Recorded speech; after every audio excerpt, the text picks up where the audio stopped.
Bon, coucou les filles, je vais vous montrer comment on sert du chariot intarsia aujourd'hui. Je ne vous ai pas encore fait la vidéo pour le chariot mousse parce que j'ai des soucis avec le chariot. Donc il faut que j'arrive à le passer sur une machine qui convienne parce que il veut pas passer sur mes machines. Donc j'ai essayé sur 2, 3 et j'ai un souci. Donc il faut que je règle le souci avant de vous faire la vidéo. Donc là pour aujourd'hui, je vais vous montrer comment utiliser le chariot intarsia. Donc le chariot intarsia, vous voyez, c'est celui-ci et c'est celui. Alors vous avez deux barrettes dedans, une grande, une petite. Donc vous utilisez la grande. Alors attendez que je la récupère. Voilà, vous avez deux barrettes. Hein. Vous avez celle-ci. Alors celle que j'ai mise là, parce que j'ai pas le moteur sur cette machine. Si vous avez le moteur, il faut mettre la grande tige. C'est ce qui vous permet de passer et de compter vos rangs avec le compteur. D'accord? Donc, ça, c'est le chariot intarsia, d'une part. De l'autre, je vous ai fait un petit dessin tout simple, avec un petit éléphant. Donc, sur 12 rangs, 14 mailles. Et j'ai notifié la moitié de votre dessin, voyez, cette qui est ici, qui se trouve à ce niveau-là. Pour simplifier, moi je mets une petite feuille cartonnée et je suis mon dessin au fur et à mesure que j'avance sur mon travail. Ce qui est plus facile, même si vous le laissez en pause, que vous n'arrivez pas à le finir dans la journée, au moins vous savez où vous en êtes. Et pour aider, je mets un petit trombone de chaque côté pour maintenir ma petite feuille cartonnée. D'accord? Voilà, vous voyez. Alors, voilà, je vais la laisser là, comme ça. Voilà. Hop. Alors, je vous ai monté quelques mailles. Là, j'ai fait 2-3 trucs avant, mais ça, on va pas tenir compte. Donc, vous avez monté vos côtes. Le fil est toujours pris dans le... dans le pêcheur et tout. Donc, vous allez couper votre laine. D'accord? Vous voyez, moi, je l'ai coupé. Voilà. Hop. Vous allez sortir votre chariot initial de la machine. Alors, moi, je le mets à l'envers, toujours posé sur un endroit stable. Et vous allez insérer votre chariot intarsia. Voilà. Vous voyez? Hop. Vous allez régler la densité de votre chariot intarsia par rapport à votre laine. Alors, moi, j'ai aucun souci. La densité de mes chariots de machine correspondent à mon chariot intarsia. C'est-à-dire que si là, ma laine, je la tricote en 9, sur mon chariot intarsia, je vais la tricoter en 9. Mais il y a certains chariots intarsia où il faut mettre peut-être un demi en plus ou un demi en moins. Donc, après, ça sera à vous de juger. Ok? Bon, on va faire le premier rang. Donc, vous voyez le premier rang, vous avez deux petites mailles là qui seront en gris et ce qui est les carrés blancs, pour moi, ce sera en jaune. Vous savez que vous avez deux mailles grises juste à la moitié de votre travail. Donc, la moitié de votre travail, c'est ici. La moitié, c'est ça. Hein. Moi, j'ai mis 30 mailles. Mon dessin se fait sur 14 mailles. Donc, il reste 16. Donc, la moitié, voilà. C'est le milieu. D'accord? Donc, je vais prendre déjà ma laine. Alors, les petites pelotes. Alors, moi, j'ai fait des petites pelotes hein, pour vous montrer. Mais après, et je mets une corbeille au sol. Ça évite que la laine soit par terre. Je la bloque donc dans mon guide fil en dessous. Voilà, hop. Et je vais venir. Alors, vous savez que la moitié c'est ici, mais qu'avant il vous faut deux mailles grises. Donc les deux mailles d'avant, vous les prenez pas avec la couleur de fond. Alors, oui, chose que je vous ai pas dit. Une fois que vous avez fait vos côtes, vos aiguilles, il faut que la laine passe, les mailles passent derrière les petits clapets, d'accord? C'est-à-dire vous allez monter vos aiguilles en position entre le 2 et le 3, de façon que votre laine, j'avais oublié de vous préciser, de façon que votre laine passe derrière vos petits clapets, parce que vous allez travailler là, avec les mailles derrière le clapet, alors que sur votre machine, normalement double fonture, vous travaillez les mailles à l'intérieur des clapets, mais là ça sera l'inverse, d'accord? Donc vous allez passer la laine. Alors on repart, voilà, le milieu est ici, vous avez vos deux mailles grises ici, donc vous allez faire votre fond, et ben vous passez la laine. Ensuite vous avez deux mailles, donc pour moi ça sera du gris parce que je suis restée un peu sur, voilà, pour pas trop vous perturber. Voilà, vous prenez vos deux mailles en gris. Alors vous voyez, la laine passe sur les clapets, hein, pas derrière, hein. La laine que vous positionnez là passe sur vos clapets. La maille la première maille est derrière, mais là votre laine passe sur les clapets, vous voyez. J'espère que vous voyez bien. Et pour caler les, moi je mets un poil lisière pour caler ma laine. Donc là vous avez fait les deux mailles, vous avez 3 en jaune ensuite, donc vous reprenez une petite pelote. Alors là moi j'ai fait un petit poisson parce qu'il n'y en aura pas beaucoup, donc quand vous voyez que vous n'avez pas beaucoup de laine à utiliser, faites des petits poissons, parce qu'autrement vous allez avoir plein de pelotes qui se promènent, et c'est vrai que c'est pas facile. Voilà, et je cale toujours avec mon poil lisière. Donc là vous avez 3 mailles, ensuite vous en avez 2 autres en gris, et ben on continue, vous placez vos 2 mailles en gris, hop, voilà. Alors ou vous mettez toujours sur le même poids, ou après vous pouvez prendre peut-être un autre, hein, parce que des fois vous en avez plusieurs à caler, donc il faut bien faire attention. Alors attention de ne pas perdre les autres, et le reste donc qui sera la couleur de votre fond de travail. Ok, donc là je passe ma laine, j'espère que vous voyez bien ce que je vous fais. Voilà, hop. Alors moi celle-ci je la tiens à la main, voyez, autrement vous, si vous n'êtes pas sûr de vous, vous la calez aussi avec un, voilà, hop, moi je la tiens, voilà, comme ça, et vous passez votre chariot. Donc vous allez passer, hop, et voyez, le contre-rang, le rang est passé et vos mailles sont tricotées. Donc chose que je fais après, moi j'enlève mon poil lisière et je fais un petit nœud, hop, voilà, à chaque, voyez, ça évite les trous. Alors c'est un petit travail fastidieux, il faut être un petit peu patient. Et alors moi je vous conseille, si vous avez qu'une maille entre deux, vous n'êtes pas obligé de faire des petits poissons, vous pouvez croiser vos laines. Par contre après au-dessus de 2-3 mailles, ben, faites attention parce que ça peut vous tirer sur votre dessin et des fois le rendu n'est pas forcément très beau. Voilà, là vous voyez j'ai fait tous mes nœuds, d'accord.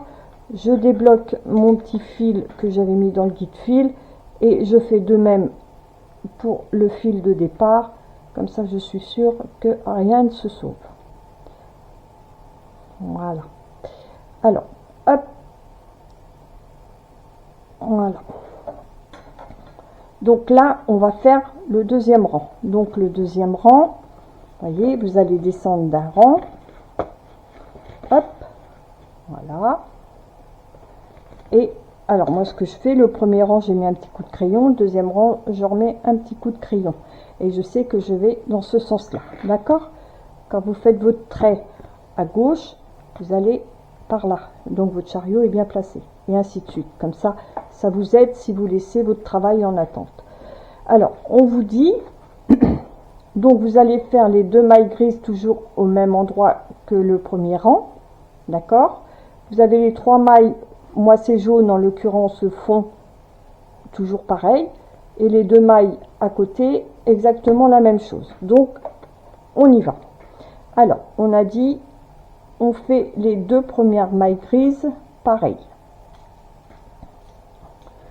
Voilà, alors vous voyez moi, alors quand vous allez passer votre laine. Voyez, la laine qui vient de gauche va passer par-dessus la laine grise. C'est-à-dire que ça vous croise vos laines. Et c'est ce qui vous évite d'avoir un trou quand vous faites vos dessins. Voyez, je reprends l'autre des 3 mailles jaunes donc qui sont au milieu. Voyez, je passe la laine en dessous et ensuite par-dessus. D'accord? Je fais la même chose pour la deuxième patte de mon éléphant. Voyez, la laine qui va revenir après passe par-dessus. Et non pas, vous ne faites pas ça, et après vous faites ça, comme ça. Non, il faut qu'elle passe par-dessus. Sinon, vous êtes sûr, vous avez un trou. Alors, vous reprenez votre laine. Voilà, la jaune, hop, passe par-dessus la laine grise qui va venir après prendre vos 2 aiguilles. D'accord? Voyez, vos laines sont toujours croisées. Alors, ensuite, on vous dit deux mailles. Hop. Alors, si vous regardez le dessin, vous avez 2 mailles jaunes et ensuite 3 mailles grises. Alors, on fait les 2 mailles jaunes. On va faire 3 mailles grises, donc on va reprendre un petit poisson. On fait les 3 mailles grises qu'on cale avec un poids lisière. Voilà, moi je l'attache comme ça. Et vous reprenez une pelote de jaune pour faire la fin de votre rang.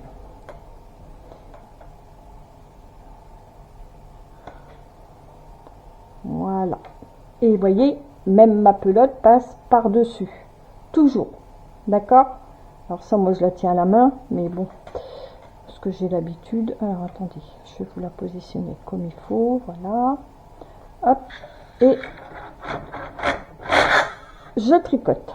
Voilà. J'enlève mes poids lisières. Alors, le petit nœud pour les nouvelles pelotes que j'ai prises. Voilà. Un petit nœud là.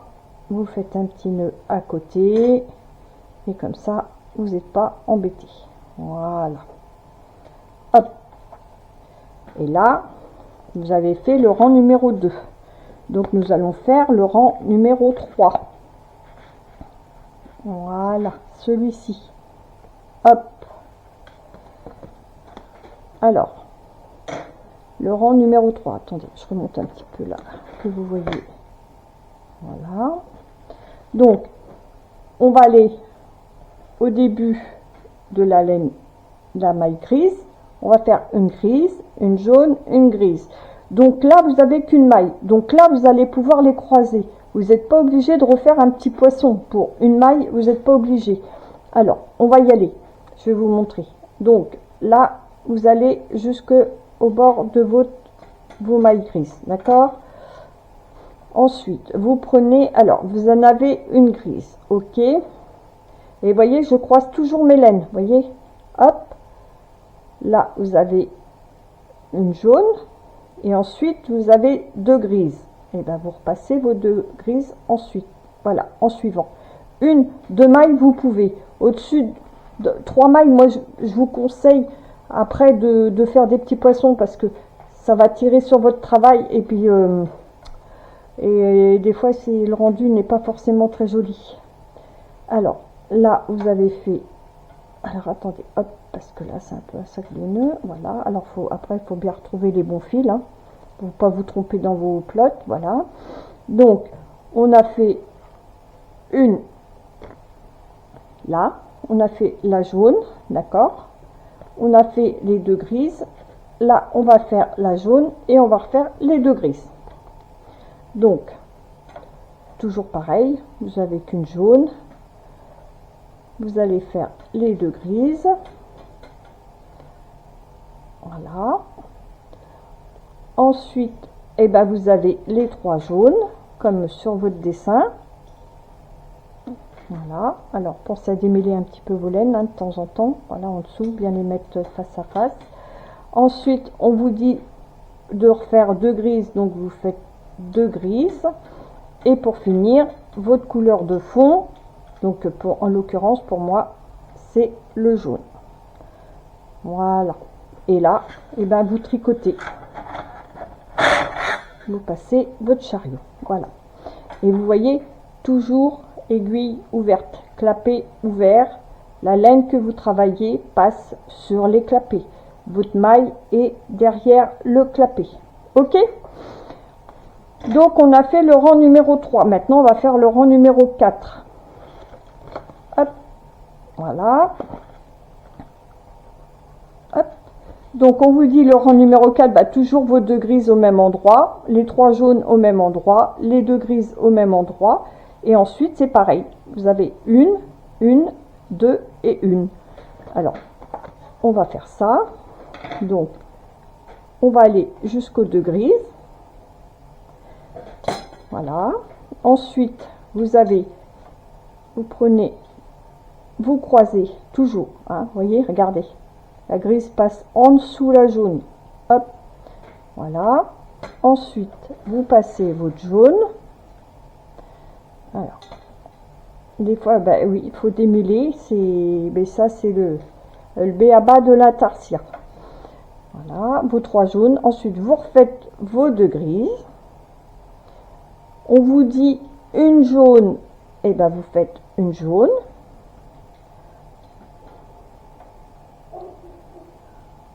Alors, hop, voilà.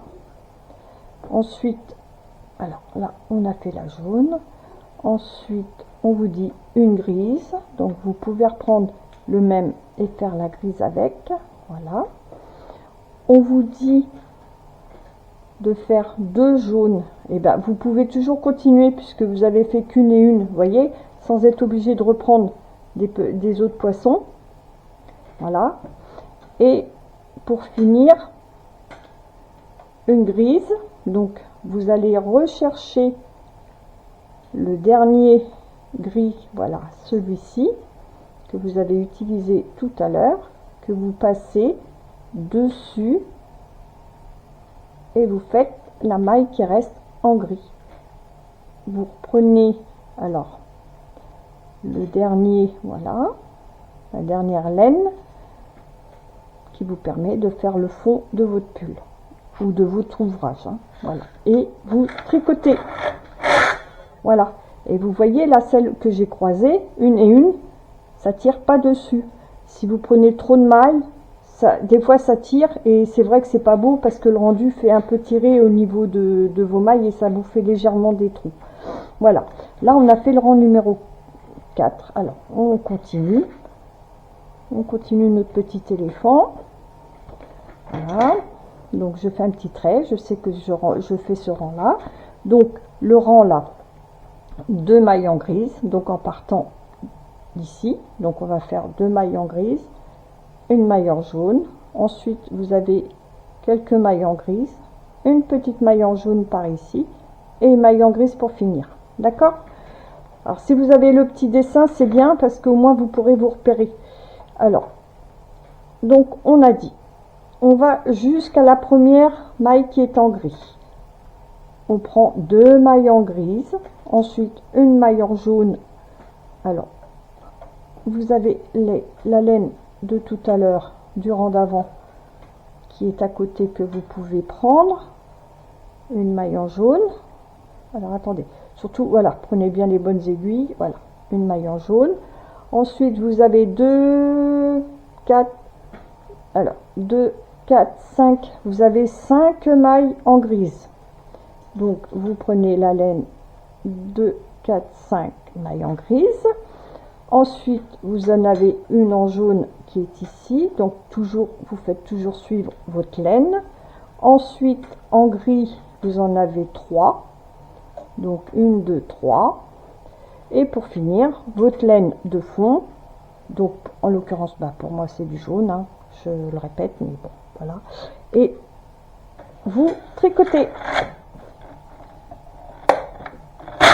Voilà. Oui, alors des fois ça coince un petit peu, des fois c'est la laine ou bon, c'est pas méchant, voilà, vous faites attention. Voilà, vous voyez. ça avance. Et on continue. Donc le rang d'après, hop, c'est celui-ci. Donc vous avez 2 mailles avant en gris et une maille en plus par rapport aux 3 qui sont là. D'accord? Alors, on fait, hop, 2 mailles avant en gris. Donc qui vont tomber sur la couleur du fond. Donc 2 mailles en grise, 2, 4, 6. Alors 2, 4, 6. 2, 4, 6. Donc 4, 6, c'est bon. Ensuite, vous avez 2 mailles en jaune et vous avez 3 mailles en gris. Alors là, ça va, vous avez que 2 couleurs. Mais des fois, vous avez 4, 5, 6 couleurs, voire des fois plus. Donc, c'est à vous de faire vos poissons, de faire attention à vos pelotes et tout. Voilà. Et on tricote le rang. On est au rang numéro 6. D'accord? On a déjà fait la moitié du travail. Donc, je continue. Donc, la même hauteur, vous prenez 2, 4, 5 grises, une jaune, 4 grises. Alors, à la même hauteur, hop, vous passez toujours votre laine dessus sur vos aiguilles, vous croisez vos laines, voilà, et vous faites 2, 4, 6, 1, 2, 4, et c'est pas 6, c'est 5, voilà, d'où l'intérêt de bien recompter. Ensuite, vous avez une petite jaune. Ensuite, vous croisez toujours, voyez, la jaune est là, la grise va passer par-dessus. Vous en faites 4. Voilà. Là, vous passez la jaune pour finir et vous tricotez. Et on continue. Et là, on est au rang numéro 8. Alors, on a nos 4, les 4 grises, une jaune, 3 grises, une jaune, une grise. D'accord? Et ça, c'est un point, les petits éléphants, que je pourrais vous montrer à faire sur le mémo 2. C'est un petit motif que j'ai pris justement pour vous faire en intarsia, mais qu'on pourra éventuellement faire sur le mémo 2. Je vous ferai un petit un petit bas de pull ou chose comme ça. Alors, on fait les 4 grises, la petite jaune. Ensuite, vous passez vos 3 grises, tac tac tac, une petite jaune. Alors, vous avez votre laine, hop, vous croisez, voyez, la jaune est là, elle va aller là, en dessous. Voilà, pour que votre laine soit bien croisée, d'accord? Ensuite, il vous faut une grise.